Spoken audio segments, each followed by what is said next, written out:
Hello again. Today we're going to be talking about an issue that's very near and dear to my heart, and that is the issue of balance in bodybuilding. Something that I am the poster child for failure with my last prep, and we're going to talk a little bit about that today. And I'm going to try to help the guys that are prepping now maybe deal with the things that I dealt with in a better manner. I think it's well established. It's well documented that I've had issues with eating in the past, binge eating most specifically. It's basically a reflex to emotional things that are occurring in my life, always negative. Usually loneliness is one of my biggest triggers. Stress is a big trigger too. But at any rate, I kept all these things under wraps during prep. I had no problem with binging. I had no problem with cheating. I was so dead set on my goal of bringing my best package to the stage, of bringing the best physique I could, that I didn't even contemplate cheating, which is also the big issue. I was 100% dedicated to the prep, and I was not dedicated to anything else. I didn't have a job, okay? I didn't have a girlfriend. I didn't really have a personal life because once the bookings in wrestling dried up, that was my circle of friends. Locally, I really have no friends. I moved back to Sarasota and just jumped right into prep. There was no social life, nothing like that in this town. So all I really did was wake up, go to the gym, come back, repeat. I spent some time with my parents, which I do think was very important to maintaining my sanity. Had I not had my parents, I don't think I could have prepped the way I did.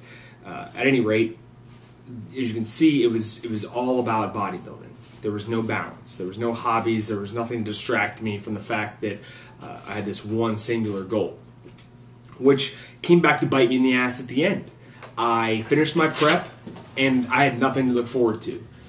I was lonely, trigger. I was pretty sad because post-contest blues are a bitch. It's not a myth. It happens, especially with someone like me who's had a history of depression.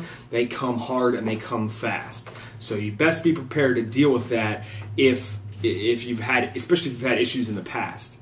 If you haven't, I still wouldn't be surprised if the post-contest blues bite you, because you really pour, if you're a competitor, you really pour yourself into the prep and really leave it all on the stage that night. And then, you know, it's kind of it's a rude awakening, because like me, I had nothing to look forward to. Wrestling, my career was over. I had no job, no career, nothing to distract me, no girlfriend, no personal life, no one to spend my time with. So I just fell into food. Food was my one comfort, and the fact that I had no deadline anymore, I didn't have to walk around with my shirt off. That's how you gain 45 pounds in a matter of months.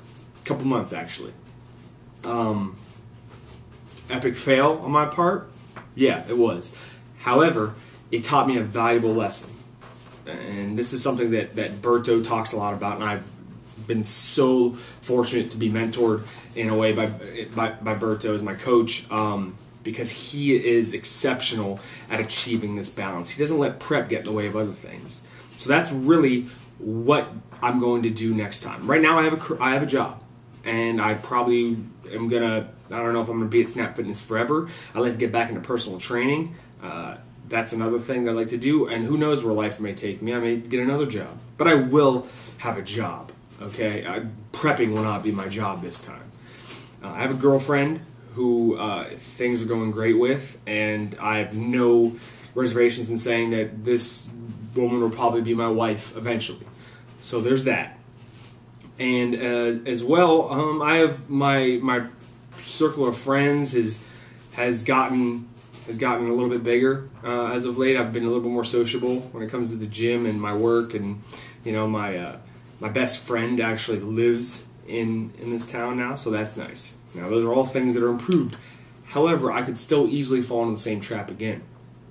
But because of what happened last time, because of seeing your physique that you worked so hard for disappear in a matter of weeks, actually, it's a really something that I don't want to repeat at all. And I will do everything in my power to not repeat what I did. I'm going to reverse the right way, slowly but surely. And I think Billy is he's such an inspiration to me. Just to see how much he can eat now without gaining any fat, it makes me even more angry at myself that I didn't allow the chance for that kind of metabolic overhaul. At any rate, there's no reason to cry over spilled milk. If any of you guys prepping want to message me personally and ask me to talk, if you need somebody to talk to, if you're afraid you're going to fall off the wagon and binge your way back up to Fatville, feel free to contact me. But enough about the negative stuff. I finished Shiko this week, or last week I should say.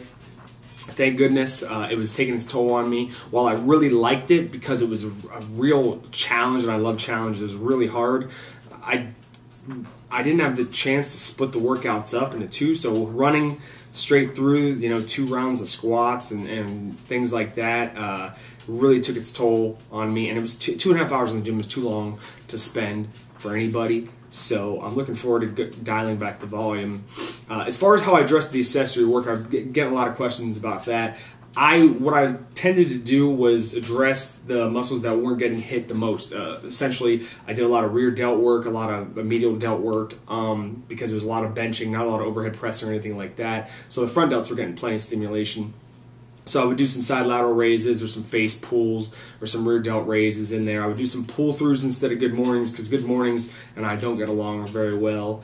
And whatever else they had prescribed in there. Every once in a while I would throw in some pull-ups too. I would, in between sets of bench, run over to the pull-up bar and bust out a set of 5 and try to see how many I could get. Try to go for about 20 to 30 total reps during the course of the workout, things like that. And of course I added my bro day because I am still a bodybuilder, so I felt that I needed to do a straight back and arms day.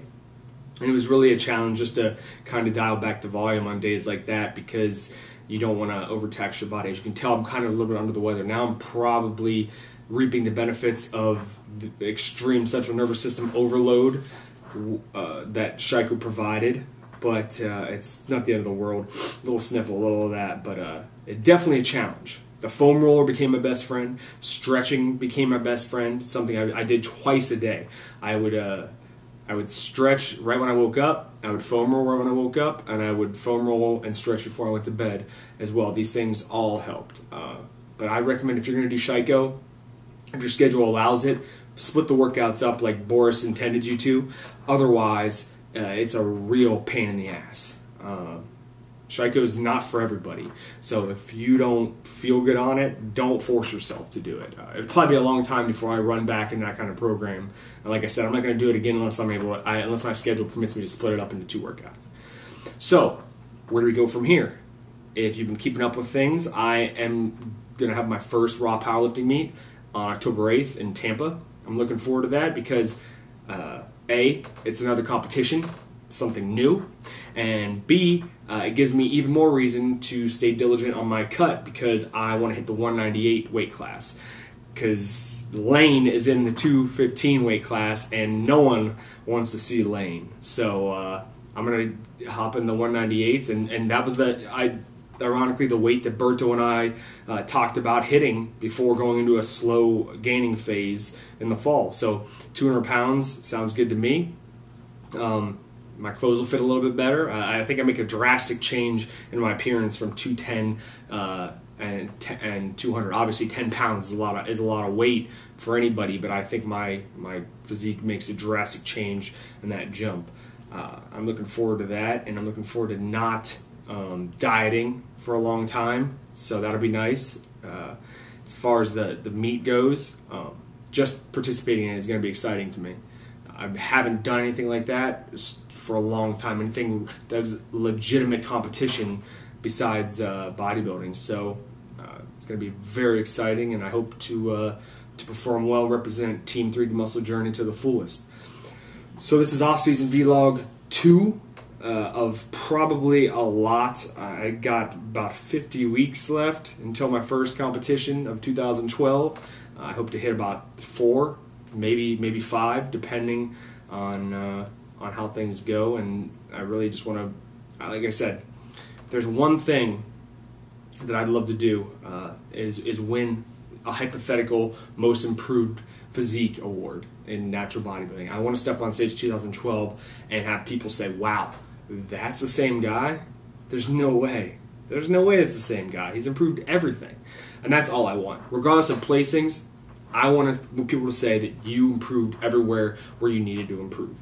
And if I do that, then mission accomplished. And hey, at the end of the day, it's just a hobby, guys. You know, that's the take-home message about balance. Bodybuilding is a hobby, okay? It's not your job. It's not life or death. I know some of you guys are really competitive, just like me, and you really let it consume you. But at the end of the day, this is just something we do. Remember, you're a person that bodybuilds. You're not just a bodybuilder, okay? Don't let it define you, and I think in the end, that mindset will just benefit you all the better. Just have fun, okay? Have fun up there, have fun during the process, and have fun during the journey, because that's what this is all about, all right? Until next time, see you on the flip side.